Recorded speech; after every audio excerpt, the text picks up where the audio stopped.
Bismillah, alhamdulillah, wa salatu wa salamu ala rasulillah, wa alihi wa sahbihi wa man wala.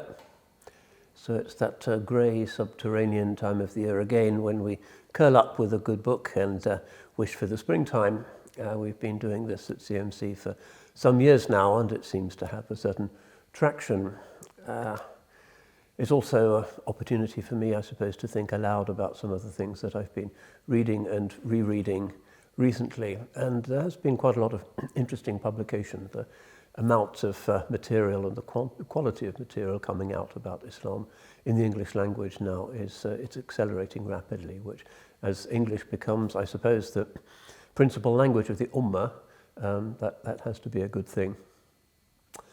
So I've got, as usual, 5 books that I'd like to ponder. And the first of them is by somebody who's quite a veteran, actually, of the Islamic authorial and publishing scene in the UK now, Ruqaiyyah Waris Maqsood. And this is one of her books about Christianity. She has one on the Pharisees and 1 or 2 others, and she's probably best known, I suppose, for her book, The Muslim Marriage Guide, which is a staple of that sort of side of Muslim publishing, and actually quite good. I would recommend The Muslim Marriage Guide. But this one is The Mysteries of Jesus, El Greco on the cover, I think, a Muslim study of the origins and doctrines of the Christian Church. So the title indicates that this is not just a kind of Muslim biography of Sayyidina Isa, Prophet Jesus, peace be upon him, but is something a bit more ambitious. She is surveying the origins and doctrines of the Christian Church. So as she goes through the gospel material and the formation of the teachings of the early church, she is reflecting on how things came to be the way they finally fell out, and also on how what modern historians and archaeologists make of the real Jesus, the quest for the historical Jesus, might have to say to or augment or perhaps challenge the traditional Muslim understanding of who the Messiah, Isa ibn Maryam alayhi salam, actually was. And she's actually, unlike some Muslim authors, quite well qualified to do this. She was a trained Christian theologian. She knows New Testament Greek. She understands the behind-the-scenes aspect of the polemic. And before she became Muslim, she had, I think, 6 or 7 books about Christianity, written as a Christian theologian and New Testament expert. Does God Have a Body was one of the sort of popular ones. Jesus of Nazareth, The Way of the Cross, still worth reading, actually, an interesting kind of text. And some other books published in the mainstream and by SCM, Student Christian Movement Press. She was out there in the large world of Christian publishing, and then her road to Damascus took place, and she's become a very widely read authoress of maybe 20 books, not just an aspect of Islam, but she has a guide, tourist guide to Petra and things like that. She has a wide variety of interests, and she's still in Hull, alhamdulillah, doing well. So this book may well be the best place to look for a well-informed, a serious, not conspiracy theory-laden or polemical account of how we understand the origins of a great world religion, and how the Islamic understanding of what it was meant to be seems to coalesce in many respects with the findings of the latest academic scholarship, which she deploys quite well. So inevitably in a book like this, there's an element of autobiography. It's a theological insider's account rather than just a dry as dust account of the formation of the New Testament canon, that kind of thing. There's apparently a new book published about the New Testament every 10 minutes now. It's an enormous world. Nobody really knows what's going on in it. But this is a serious Muslim attempt to get into that space. So just to give you a sense of what she does, just so that we can see the kind of fairly accessible prose that she favours. For centuries, Christians have characterized Muslims as the enemy, the arch-rivals, the infidels, the savage deniers of their God, and not as deeply devout believers in the same God who also respect and accept the messenger Jesus. Suddenly, with the advent of fair-minded literature about Islam in the West and the increasing number of translations of classical Muslim works, it has become possible and permissible to study Islam properly. And it follows, as night follows day, that as soon as devout lovers of God who are baffled and bored with Trinitarianism make a real study of Islam, many are led to the same conclusions as myself. It is the theology of the churches that is wrong, not the love of Jesus or the Christian way of life. God has not gone away, and Jesus, the moral guide, is still an inspirational presence. It is just that for centuries, church people have never dared to admit that the Trinitarian choice made by the 4th century church might have been wrong, and that Jesus might not have been the great blood sacrifice of propitiation, but exactly what the Muslims have patiently said he was, a sublime messenger of God, one of a series of chosen prophets of whom Muhammad was the seal and the last. So this is an indication of really her own sense of liberation from the difficult and to many rather concerning aspects of classical Christian teaching. She finds this a kind of discovery of Jesus rather than a turning away. And this is the experience of very many people who've come to Islam from a Christian direction. The first step to this liberating knowledge is the realization that the world extends far beyond the confines of a chosen race or an elite church, and that God's love is widely bestowed. It has no need to be limited. As Islam believes, there have been 124,000 perfect prophets. Just as today's principal versions of Christianity are not the real truth, so too Christ was not the only way to God. God's plan was to send many as befits his generosity and love, and not just to rely on the action and history of one only begotten Son.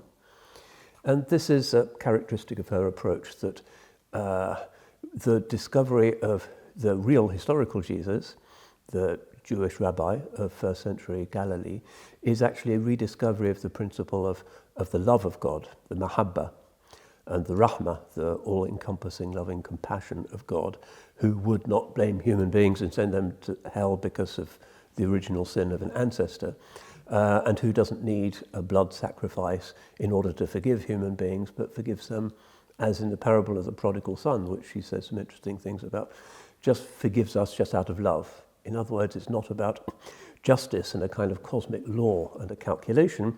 It's about God's forgiveness and his love for his creatures. So she describes this as a liberation. And she goes on in the same vein. This is the last words of the book before she goes into a kind of put down of various Muslim forms of optimism about the so-called Gospel of Barnabas. She doesn't believe in that story. Essential to the concept of pure monotheism is the insistence on the consistent stream of divine revelation, the Quran being its most recent manifestation. Looking for the true meaning behind the words, it is an easy matter for monotheist followers of Jesus and his way to adjust their minds so that the formula of witness that brings entry to the kingdom of heaven is no longer in the name of God the Father, the Son, and the Holy Spirit, but in the name of God, the One, the compassionate and merciful. For that compassion and mercy promise a forgiveness that is direct and total and overwhelming. End of her book. So it's interesting that she very much stresses, as well as the kind of rigorous forensic analysis of the synoptic gospels and everything that goes with that, the idea that Jesus would not have believed in the church councils and their conclusions. But there's this very strong emphasis on the move to Islam as being an ethicizing of the story, an opening up of real access to and empathy with the fully human Jesus of Nazareth, uncomplicated by infinity and divinity, but also the overarching principle of love, mahabba, which of course is overwhelmingly present in our literature and in our poetry, and is that the Holy Prophet is Habibullah, God's beloved. It's the characteristic devotional method of approaching the divine in the the religion of Islam. So it's interesting that it's that principle, that emotive, affective one, that she's chosen to make the kind of master signifier of this whole story. And it's really not polemical, it's not dismissive. She doesn't call Christians idolaters. It's very respectful, but as you would expect, a firm and well-referenced account with dozens of pages of footnotes, from everything from the Babylonian Talmud to the latest studies of the book of Jeremiah. It's a commendable work. So that's my first pick. Number two, which kind of follows from it, although these are not really in any particular order, is by the well-known Jewish writer and journalist Antony Lerman, The Making and Unmaking of a Zionist, A Personal and Political Journey. So here's another serious book that's also kind of autobiographical. This is actually more an autobiography by a British Jew who has a distinguished career in journalism, particularly in Jewish journals, founded a number of Jewish and Zionist organizations and charities in this country and internationally, who documents his, as it were, rather harrowing falling out of love with the Zionist project as he understands it. In 1970, he went from North London somewhere to Zion with a build the land kind of movement. That was the day of Zionist socialism, reclaiming the land. And he documents how the kind of indigenous population, the Palestinians, were kind of blurred or not really spoken about very much. But insofar as they were present, they were regarded as a kind of simple peasant people without a real national sensibility, whose the responsibility for whose upliftment and civilization was actually the responsibility of the Jewish settlers, who therefore took themselves to be a kind of benign presence in the land. And of course, the tension of that, taking the land but uplifting its inhabitants, is something that grated in his soul, and he's quite detailed in explaining how he, over a number of years, it wasn't a sudden road to Damascus, or road from Damascus experience, but the ethical principles of his Judaism, as he understands them, seemed increasingly painfully and paradoxically to clash with the reality of what was being done to the land, and Israel's seemingly inexorable slide to ever more vehement forms of right-wing nativism and nationalism, until eventually he jumped ship, and he documents the quite fierce response to his post-Zionism that he met with from some established leaders and journalists in his community. I think he suffered quite a bit, but it's a very honest kind of book, and he doesn't pull any punches. And one of the things, it's for those who aren't aware, they look at the headlines, they may not be aware that here is actually a very rich, moral, monotheistic, somewhat agonistic tradition born of centuries of misfortune, and that there is a lot that's very profound and tender and humane there, and some Muslims don't quite get that these days. It's actually a very good remedy for that, because he's very good at quoting the Jewish sources that remind us that this is all supposed to be an ethical exercise rather than just a kind of land grab. So, nice quote from Abraham Heschel here. Judaism is not a religion of space and does not worship the soil. So too the state of Israel is not the climax of Jewish history, but a test of the integrity of the Jewish people and the competence of Judaism. That's exactly the kind of moral clarion call that eventually knocked over the walls of his Zionist citadel and made him walk away rather sorrowfully to become a firm, though never furious, critic of the whole project of reclaiming the land and necessarily marginalizing and driving out the people who were there before.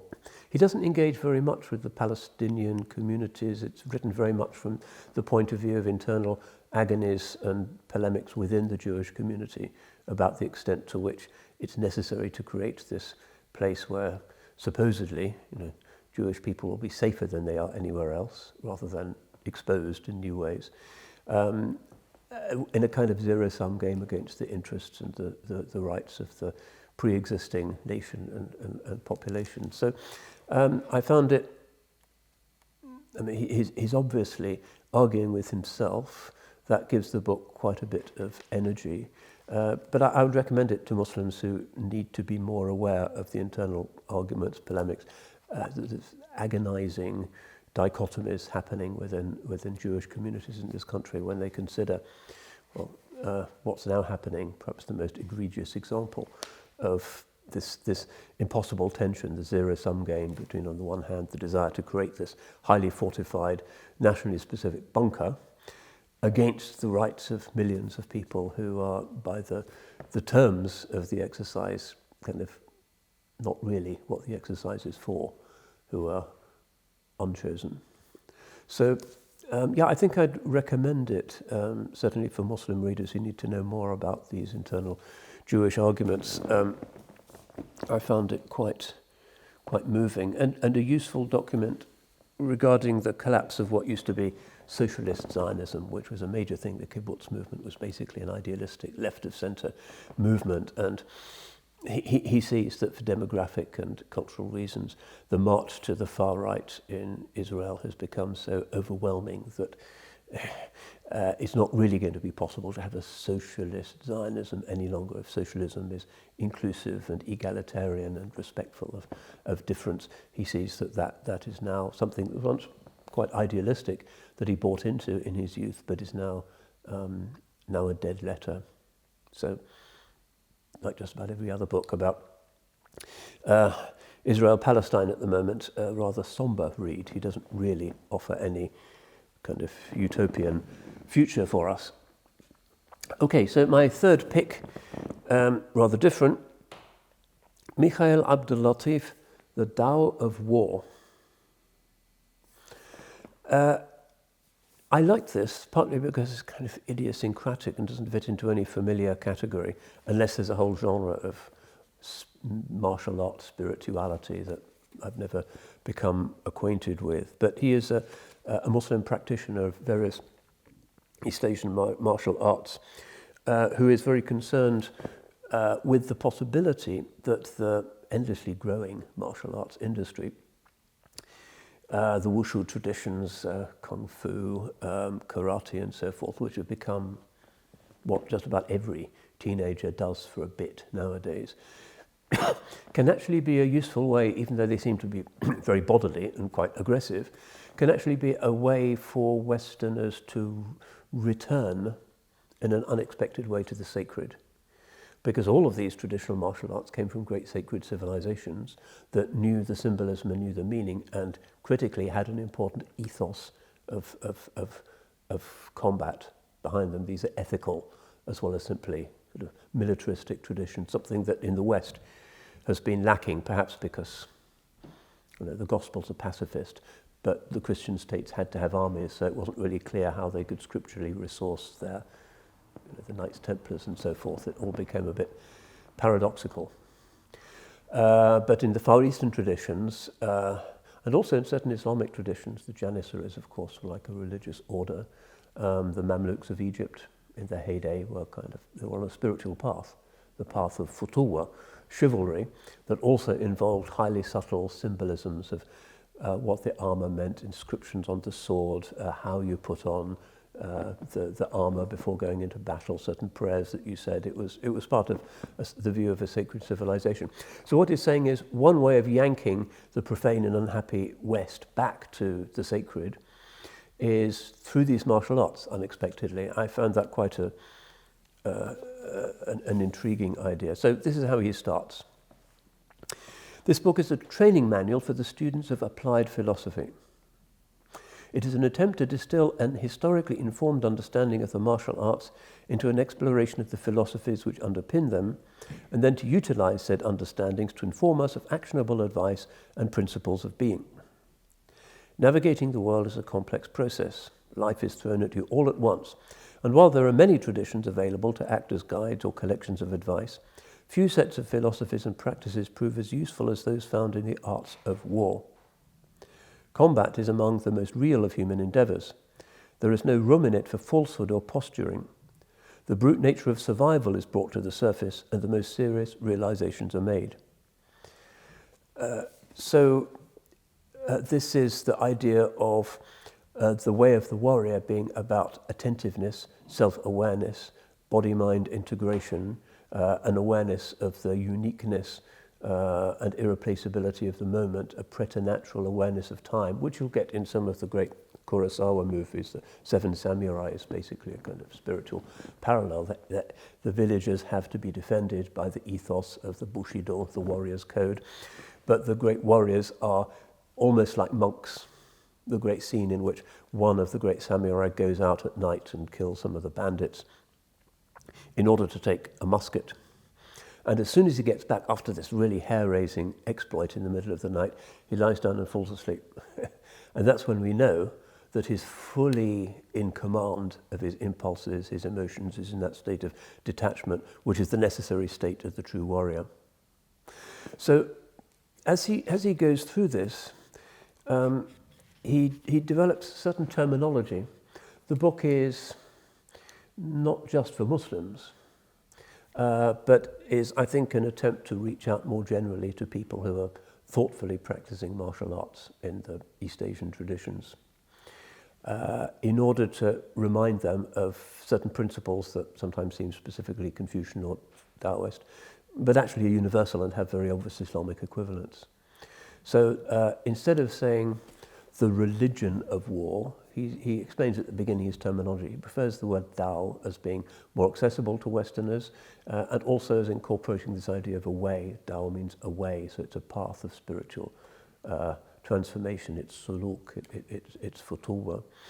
And he uses the language of the yin and the yang quite frequently, where we would probably say jalal and jamal, or perhaps tashbih and tanzih. He explains the Islamic equivalents to these, but his particular choice of lexical field is in the East Asian traditions, probably again because he's trying to overcome certain sort of reflexes that the Western mind experiences when seeing Arabic terminology. But the effect is, I think, a thoroughly Islamic way. So sometimes he lapses into a kind of verse or aphorisms in the kind of Dao De Jing way. So in some of the binaries where he talks about the yin and the yang, he uses, for instance, distance and nearness. So here's an example. It's quite poetic. Distance is the way of the yang. The striker needs distance to generate power and does not get too close. The father is understood as far from the children, as is Al-Aziz transcendent from mankind. The soft punch requires some distance. The hard punch needs more distance yet. The kick requires more distance yet. The distance measures the power. The power measures the lethality of the warrior of yang. The potency of a man is his distance, like the distance of the striker. He must remain aloof and unaffected, able to detach from mercy in the name of justice. So that's jalal, tanzih, masculinity, yang. Nearness is the way of the yin. So the blow, he says, and this is traditional Chinese wushu wisdom, the blow is the masculine, it's the yang, and you need to be detached and far for the blow to have the sufficient inertia. Whereas grappling, which is kind of wrestling, judo-type maneuvers, is feminine because it's enveloping, and nearness is required. So nearness is the way of the yin. The grappler needs nearness to apply leverage and does not get too far. The mother is understood as close to the children as Ar-Rahman is close to mankind. The first touch needs nearness. The hold needs more nearness yet. The squeeze of death needs more nearness yet. The nearness measures the leverage. The leverage measures the lethality of the warrior of yin. The potency of a woman is her nearness, like the nearness of the grappler. She must stay engaged and empathetic, able to understand others in the name of compassion. So immediately we see the book is actually, it has a significant interest in the principle, fundamental human binary of the masculine and the feminine, which in the Chinese tradition kind of determines the warp and woof of the universe, which also, if you look at Sachiko Murata's book, The Tao of Islam, is closely paralleled by Jalal, Jamal, masculine, feminine equivalences in the sacred symbolism of Islam. So I'd like to read more of that because it's a very good way of explaining the idea of the genders as complementary and equal in difference, distance, closeness, the blow, the embrace. Okay, so towards the end, he moves into what we would say the inward ethic of war. So the angry man, the vengeful man, is the one who's going to fail spiritually as well as on the field of battle. That's like some of the modern Muslim so-called jihadis who are just full of anger and revenge and resentment, and they want to humiliate the enemy. That's the opposite of this Tao of War. So listen to this. The sage Abu Madian says, when you see a deficiency in another, know you can perceive it only because it's already in you. I wish we'd remember that. So do not look down on others, but have humility. And be grateful, the ground of all being manifests it in others and not in yourself. The martial artist protects the inward state by avoiding fools. When apes enter the library, they seldom learn to read and often make the library a zoo. Why argue with a fool who has practiced in being foolish? Are you too practiced in dealing with fools? If so, you wasted your time. If not, do not waste your time further. So there are these very nice kind of moralizing, but not pedantic aphorisms. And this is, it's not so easy if you're in the West to access the Islamic traditions of Chinese martial arts. But many of the great practitioners of wushu were always Muslim masters. Yang Ping, for instance, who died about 50 years ago now, was one of the great wushu practitioners, and he had thousands of students, and he was famous for when he was exercising, which he did by moving certain rocks, he would always recite the Quran. It's integrated into the Islamic modality of Chinese spirituality, and there are specifically Islamic forms of Chinese martial arts which you won't get at your local community centre on a Saturday evening, I'm afraid. They've not really been imported into the West, and of course the Cultural Revolution in China has put paid to a lot of the places where those things were taught. But if you can, find a spiritual master who is also a practitioner of wushu martial arts, so that as well as doing the exercises and learning the throws and the grapplings, you're actually grappling with yourself at the same time, which is part of the integrated spirituality, the way of war and the way of futuwa, which is axiomatic in the prophetic way. So I enjoyed that, but we must move on. Pick number 4 for this year. This is Ron Geaves and Yahya Birt's nice edition of the collected poems of Abdullah Quilliam. Versatile man, we think of him as the mosque builder, the one who established the first sort of proper Muslim mosque in the UK in Liverpool, whenever it was, 1889, Brown Terrace, and the one who is really a kind of activist, publisher of the first Muslim newspapers in England, the Islamic World and the Crescent, and very active in da'wah in his community, which numbered several hundred by the time it abruptly really had to shut up in 1908. Also his closeness to the Ottoman ruler, Sultan Abdul Hamid. He was really a polymath. If you go through the pages of his newspaper, you'll find that in true Victorian style there's poetry all over the place. Not much poetry in modern newspapers, which is interesting.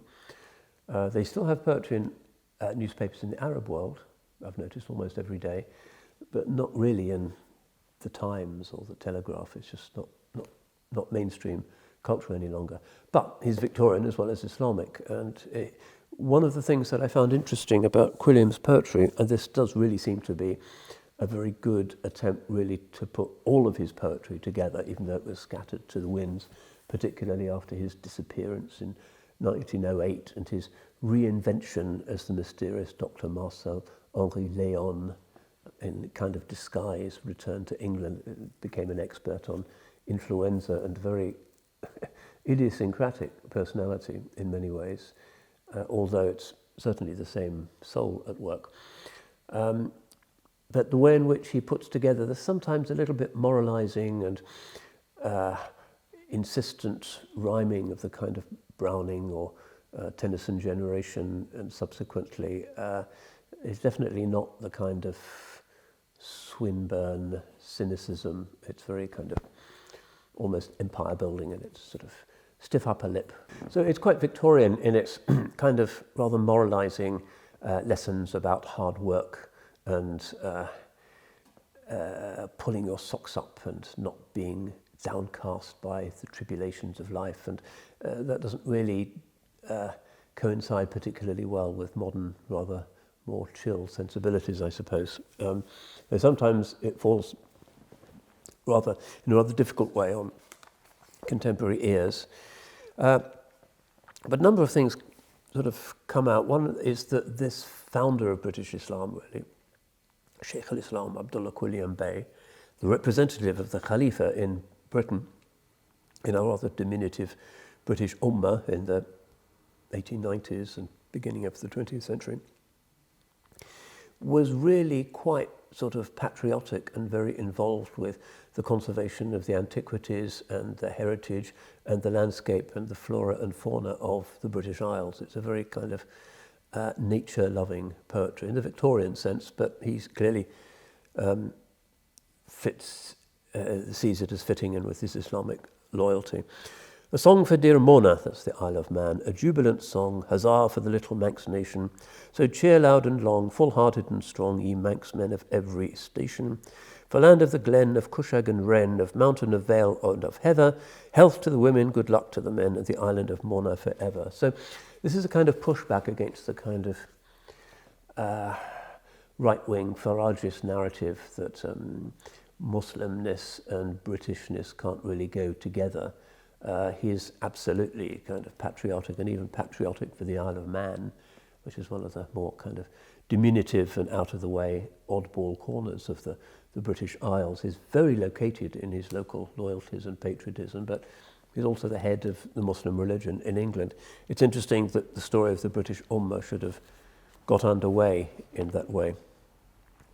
Another thing I liked is that one of the many enigmas has been the publication, apparently through his auspices, quite late in his life, of the poetry of a certain Shaykh Abdullah Harun, or Shaykh Harun Abdullah, who he presents, and this is really the only volume of poetry that Quilliam brought about, whose publication Quilliam brought about in his lifetime, presents itself as the poetry of a Turkish Sufi sheikh of the Mevlevi tradition, lamenting a woman called Habiba, who seems to be a kind of euphemism for the lost divine beloved in places. But it's pretty clear in the introduction to this volume, I think is persuasive, that actually there never was a Shaykh Harun Abdullah and that it was Quilliam all along, just using a makhlas or a kind of pen name. But writing this time in a much more recognisably Ottoman vein. He'd spent more time in the Ottoman Empire, his Turkish had become better. So here we find not the kind of Omar Khayyam playing with Victorian romantic sensibilities and distorting the Sufi message of love in the process, turning everything into a kind of hedonistic pre-Raphaelite day by the river. Instead, this feels a little bit like what an actual Mevlevi sheikh might have used the English language for. So here's just an example. This poem begins with the Quranic passage in Surah Yusuf, Wallahu yad'ukum ila daris salam, God invites you to the dwelling of peace. Grant thou, O Allah, this my prayer, upon the earth, that everywhere mankind may with each other bear and lead a peaceful life, that they may truly Islam know, more like thy Prophet daily grow, and live together here below in love and not in strife. Well, that's kind of moralizing and a bit like a hymn. Then elsewhere, even though Quilliam wasn't really a profound thinker or a metaphysician, you get stuff like this. Come, man, and contemplate upon thyself and one, who was and ever is, whose day will ne'er be done. Steadfast for truth seek thou, and seek till it appear, and know ye that the truth no rival hath nor peer. Seek thou within, seek thou without, seek thou alway, till in thy very soul doth come its burning ray.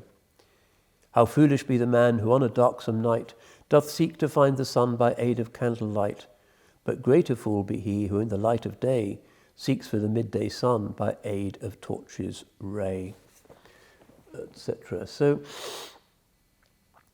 what he's trying to do in his characteristically fearless way is to use the English language as a native vehicle for the conveying of a kind of deeper, not just moralizing, but Islamic metaphysical sense of the world as the veil of reality and light casting shadows, characteristically late Mavlevi sense. And probably this is the first time when the English language was the subject of a serious attempt to convey deeper Islamic meanings. And even though, it's not great poetry, it shows the capacity, I think, of the English language to carry Islamic meanings. It's more successful than some more recent Islamic poetry has been. Anyway, time is short.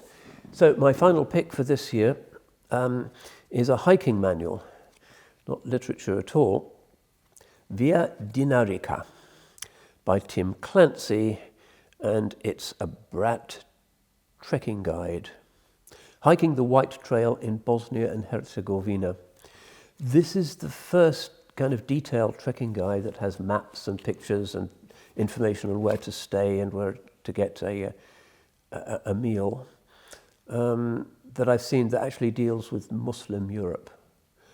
And hiking is one of the things I enjoy, and I've actually done bits of this long distance footpath in Bosnia. Usually it would take 2 weeks, I guess, to do the whole thing end to end.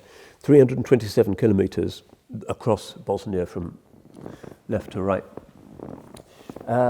There are hiking trails in other Muslim parts of Europe, in Albania. Apparently there's some in Circassia, the Caucasus. There's plenty in southern Spain, but of course there you're just seeing villages with ladies curing ham and churches that happen to face the Qibla, and it's all a bit kind of post-ethnic cleansing and rather depressive.